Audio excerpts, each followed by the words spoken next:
Я рад сегодня приветствовать председателя правительства Чеченской Республики Ичкерия за рубежом Ахмеда Закаева. Здравствуйте, господин Закаев. Здравствуйте, Алексей. Спасибо вам огромное, что вы нашли время и возможность включиться и пообщаться со мной. Сегодня в Украине происходят такие исторические события. Я думаю, что вы, конечно, тоже за ними следите. И война, которую развязал Путин против Украины. И вот здесь я хотел бы задать вам вопрос первый. Сегодня в Украине за нашу независимость и свободу сражаются чеченцы в составе 2 батальонов имени шейха Мансура и имени Джихара Дудаева. Как вы думаете, почему чеченцы сегодня воюют в Украине за Украину? Алексей, еще раз хочу выразить вам и всему украинскому народу свое глубокое уважение и свою полную поддержку. То, что вы сегодня делаете, весь мир смотрит на вас, на Украину и на украинцев. Весь мир, я уверен, без преувеличения, весь мир переживает за вас и поддерживает вас. И в этой ситуации то, что чеченцы сегодня с оружием в руках находятся на вашей стороне и воюют против агрессоров, в этом, это, я считаю, абсолютно такая очевидная вещь, потому что чеченцы там находятся с 2014 года.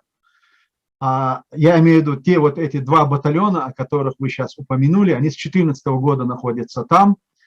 А сегодня я думаю, что больше чеченцев в Украине, которые с оружием в руках отстаивают вашу свободу и независимость. Дело в том, что сегодня не только чеченцы, 2 батальона, 3 батальона, сегодня весь мир, мне кажется, вместе с вами в силу своих возможностей помогает и сопротивляется вот этим варварам, которые сегодня уничтожают Украину, пытаются уничтожить Украину, убивают детей, женщин, стариков. Это неслыханное, невиданное доселе, я имею в виду, то, что они делают, это было уже. Но чтобы вот так вот весь мир стал за Украину или за жертвы вот этих варваров, это впервые. И что это очень отрадно на самом деле. Потому что Путин и Российская империя начали убивать и возрождаться как Российская империя. Это с 94 года уже открыто они начали убивать чеченцев. И с этого времени, в принципе, они пришли к тому, что пришли к тому, к чему они пришли сегодня.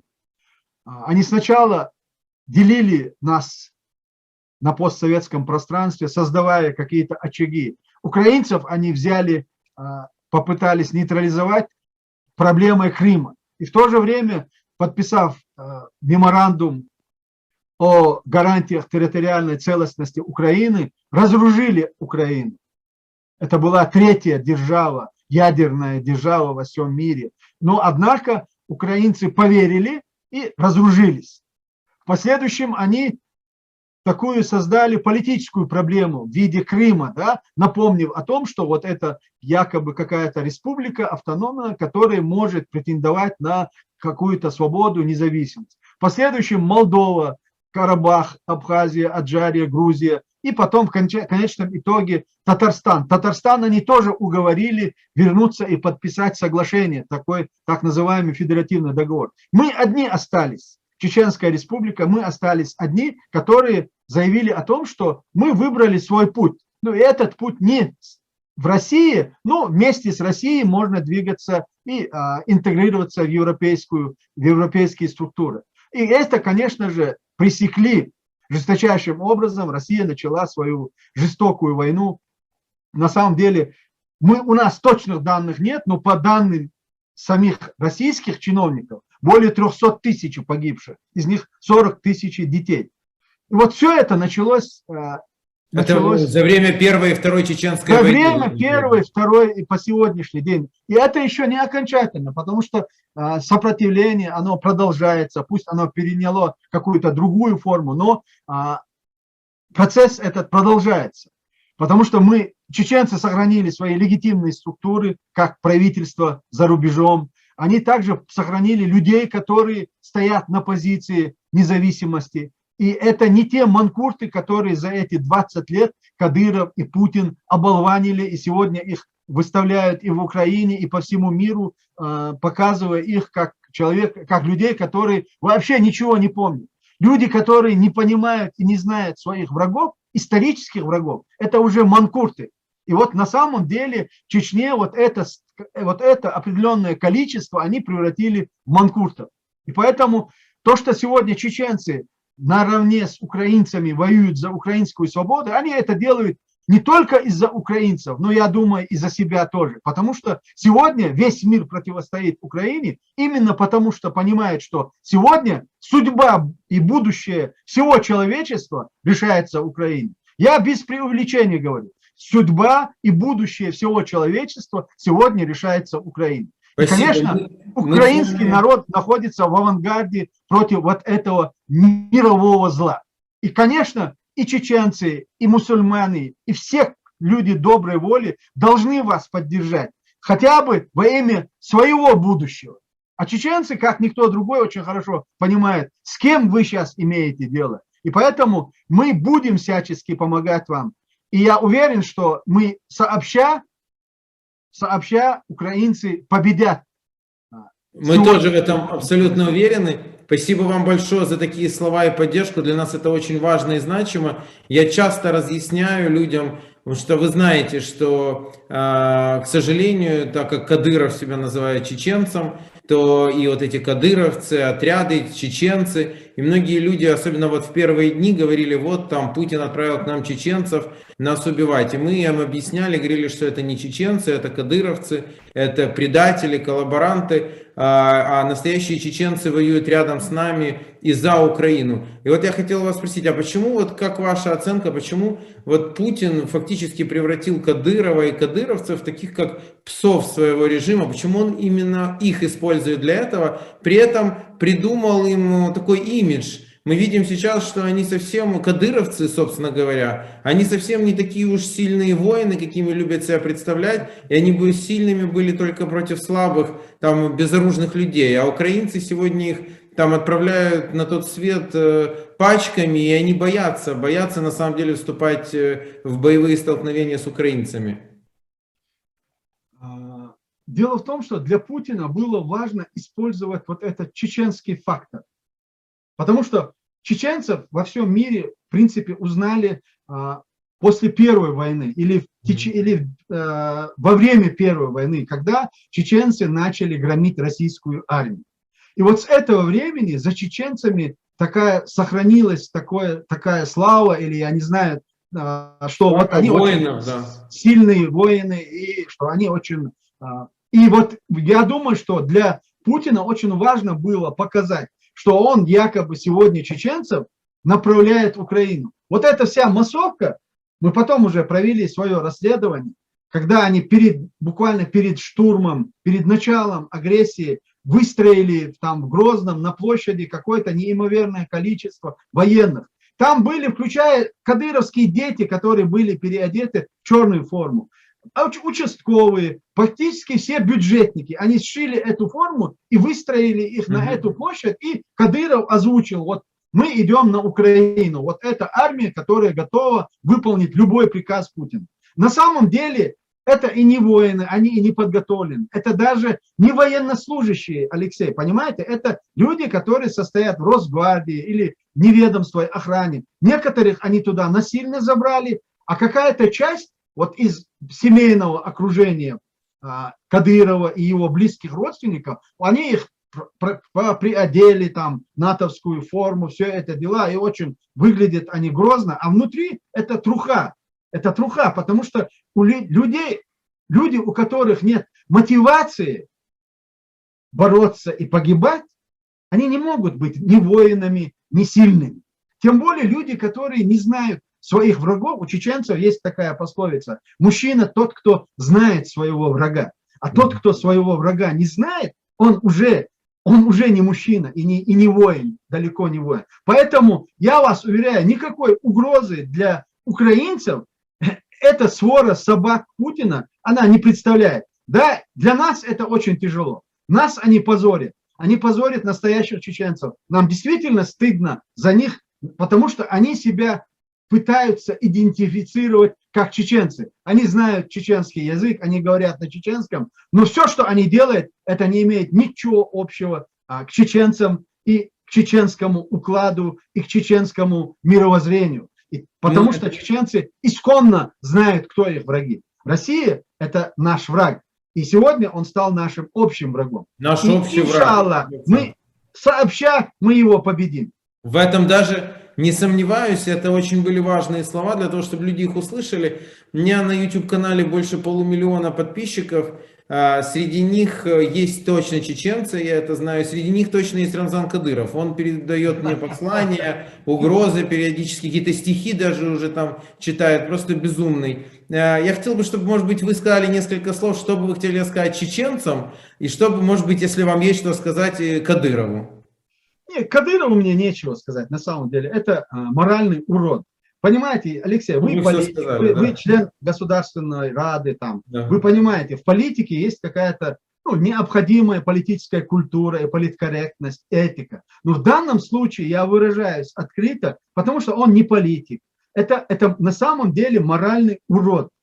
И поэтому апеллировать к нему, обращаться к нему, это слишком большая честь для него. Он сам себе цену назначил. Это собачка Путина.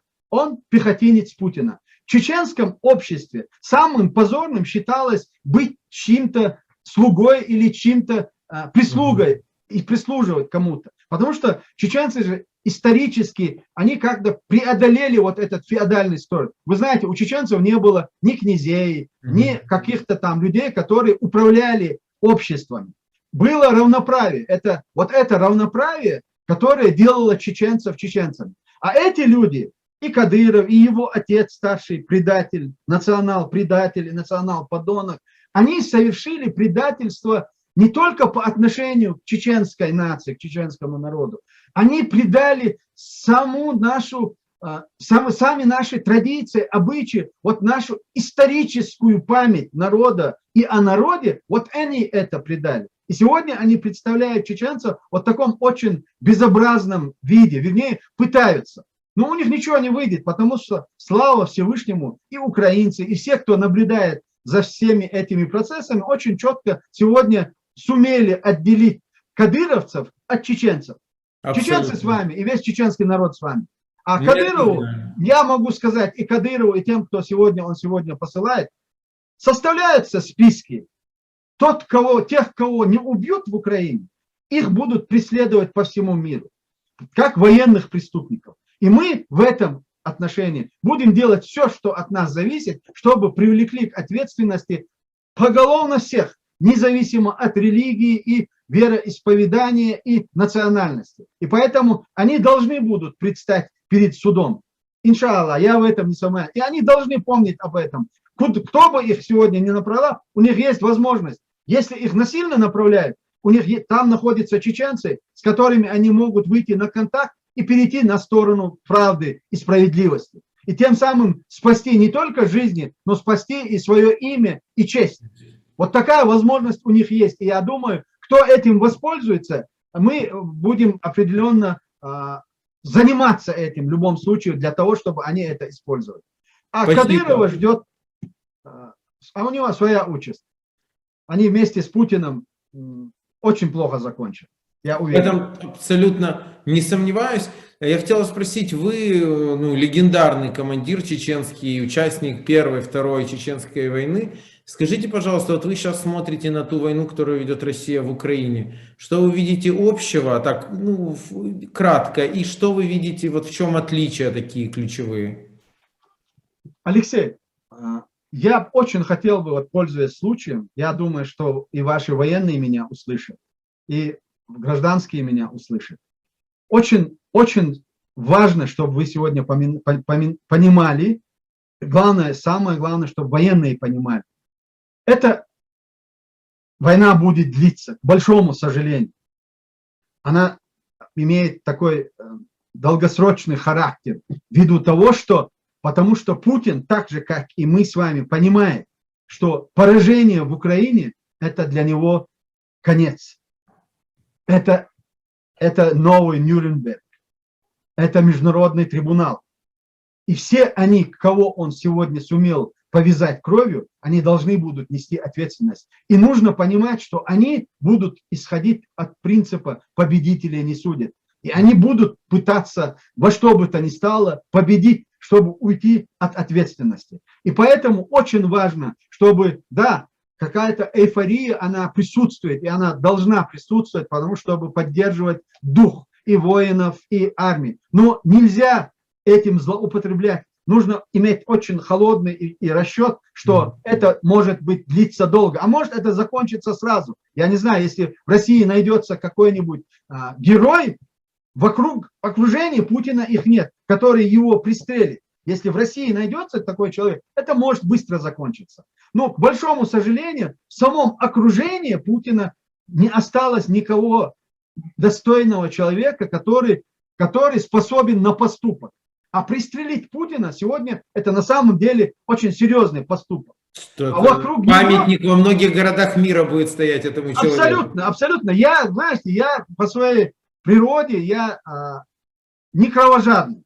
Но в данном случае, когда человек играется ядерной кнопкой и представляет угрозу для всего человечества, в этом случае его просто должен найтись кто-то, кто его пристрелит. И чтобы это другим было неповадно, вот таким образом играться этой кнопочкой и шантажировать весь мир. Потому что ядерная держава не только Россия, несколько в мире существует 7-8 ядерных держав. А вдруг что еще кому-то придет в голову таким же образом. Если мы сегодня этого накажем, то следующий будет задумываться над тем, приводить ему в боевую готовность ядерные войска или ему лучше воздержаться от своих сумасшедших помыслов, которые он творит. Поэтому я думаю, что выход на то, что он сегодня осознает или опомнится, практически не стоит на это надеяться. Поэтому нужно настраиваться на долгое. И, естественно, еще раз, я хочу еще раз, пользуясь случаем, обратиться. Переговоры, они нужны, переговоры важны. Но вот его назвали военным преступником. Да. Не обязательно с ним встречаться сегодня, чтобы закончить войну. Он начинал войну, не встречался с Зеленским, ни с какими-либо другими политическими деятелями. И чтобы остановить эту войну, ему тоже не обязательно встречаться с президентом Украины, здороваться с ним за руку и тем самым реабилитировать себя. Вот этого не должны допустить. А он преступник. С преступником к преступнику нужно относиться как к преступнику. И никаких переговоров с ним и никаких рукопожатий просто не должно быть. Я понимаю, в Украине идет война, и люди страдают. Нужно сделать все, чтобы люди не страдали. Но для этого, я вам говорю по своему опыту, мы не всегда, кто-то встречался с Ельциным для того, чтобы остановить войну. Войну первую остановили начальник главного штаба и секретарь Совета Безопасности. Да. Таким же образом можно решить и в Украине. Не обязательно встречаться с Путиным и договариваться с ним. Спасибо, это на самом деле интересная мысль, и многие в Украине ее разделяют. Вот хотел еще задать такой вопрос. Пропаганда из вас делает одного из главных врагов России. Почему вас так боится Путин? Потому что он не сумел уничтожить Чечню так, как он планировал. Понимаете, если бы сегодня не было бы меня и людей, которые сегодня объединяются вокруг нашей идеи независимости, Чечня выглядела бы в том качестве, в котором сегодня Путин ее представил. И самое главное, нужно понимать, есть в войне и в конфликте есть политические инструменты. Алексей, вы политик. Есть политические инструменты, которыми нужно уметь пользоваться. Почему? Я сам по себе из себя ничего не представляю. Но я человек, который представляет идею и политическую структуру, против которой Путин воевал.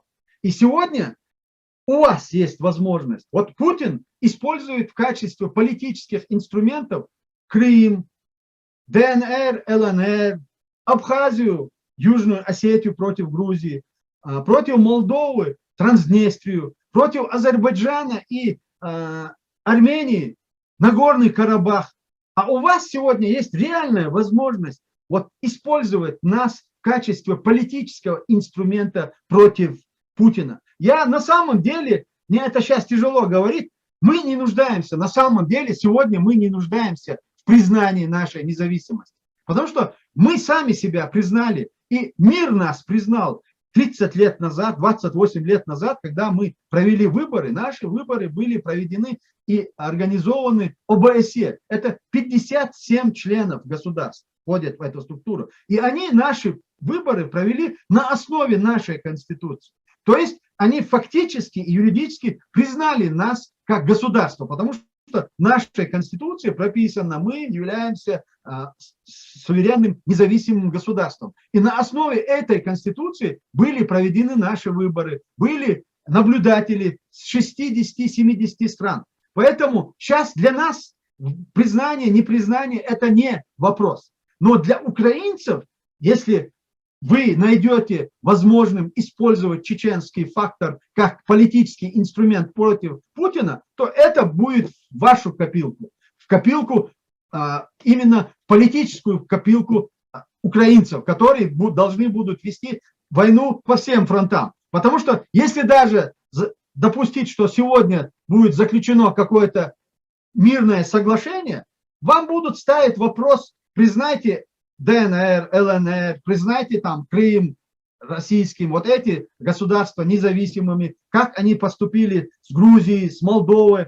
Сегодня что происходит в Молдове? Да? Сколько лет они держат в Молдове в таком состоянии? Именно используя вот Транснестрию как политический инструмент против этой страны. И вот именно они понимают, что мы являемся с политической структурой. Вот почему Путин нас боится, и вот почему он направил все свои силы, чтобы нас нейтрализовать или ликвидировать физически. Скажите, пожалуйста, вот правильно ли мы понимаем, вы лучше знаете намного Россию, Российскую Федерацию, как сегодня называется это государство, что крах режима Путина, он может стать и крахом этого государства в том виде, как мы его представляем, потому что это настоящая тюрьма народов. И кроме чеченцев, о чем вы сейчас очень так рассказали, о чем знает действительно весь мир эту историю, но есть история Татарстана, татар, калмыков и многих других национальностей, которые на самом деле находятся просто в колониальной зависимости от Москвы. И, собственно говоря, все. И я думаю, что очень многие из них были бы рады освободиться от этой зависимости. Как вы считаете, каким может быть окончание? Вот действительно, может ли распасться Российская Федерация на не несколько, а на множество государств? Алексей Бзежинский в свое время сказал о том, что есть Украина и Россия вместе – это империя. Нет Украины – это уже не империя. И сегодня, мне кажется, Всевышний избрал украинцев, и вы находитесь в авангарде. У вас есть все шансы освободить вот эти закабаленные народы, малые народы, которые на этой территории находятся. И мне кажется, именно сегодня в Украине решается судьба этих малых народов тоже. Потому что после украинской войны мир будет другой. Мировой порядок будет другим. И вот этой страны, которую мы знали до сих пор, она не должна существовать, она обязана, и она трансформируется в какое-то другое государственное образование. И демонтаж этого государства, он просто необходим во имя будущего всего человечества. Вот сколько эта территория, на этой территории будет находиться вот эта масса постоянно фашистующая, которые уже сами не живут и другим не дают жить. Вот это должно быть ликвидировано. И эти люди сами заживут нормально, если перестанет существовать вот на такой территории, вот в такой карте, да, вот в таких объемах или в таких размерах, скажем так, в таких размерах. Поэтому это очень важно. И поэтому вы сейчас правильно поставили вопрос. Да, мир должен стать другим. Для того, чтобы это все произошло, мы должны сделать шаг за шагом идти к этому. Вот, допустим, Совет Безопасности Организации Объединенных Наций. Россия является членом, постоянным членом Совета Безопасности. Нелегитимно абсолютно. Абсолютно нелегитимно. Тем более, вот после того, что она сделала сейчас, она не может больше входить в эту структуру.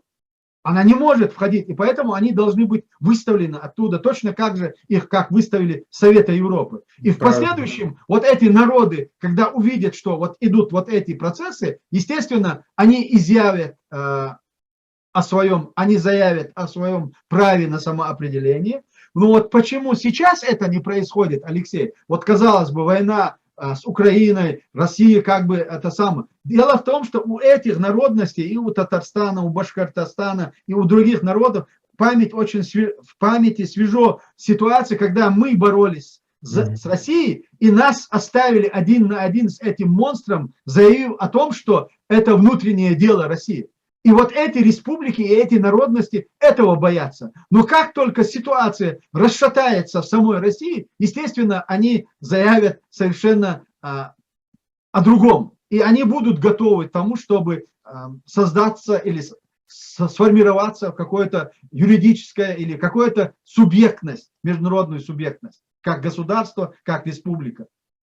Спасибо вам большое. Мне кажется, это был очень интересный разговор. Я хочу еще раз поблагодарить в вашем лице настоящих чеченцев, которые сегодня и воюют за Украину, а многие переживают за Украину и поддерживают нашу страну. Мы это знаем, и мы благодарны. И я абсолютно уверен, что, конечно, вместе нас поддерживают и грузины, и белорусы, и литовцы, и американцы, британцы. То есть я даже там все поляки, я имею в виду те национальности, те люди, чьи граждане, представители этих наций приехали в Украину, сражаются с нами плечом к плечу. И, конечно, я уверен, что такой наш интернационал победит. Как есть знаменитая фраза «за нашу и вашу свободу». И я думаю, что это произойдет.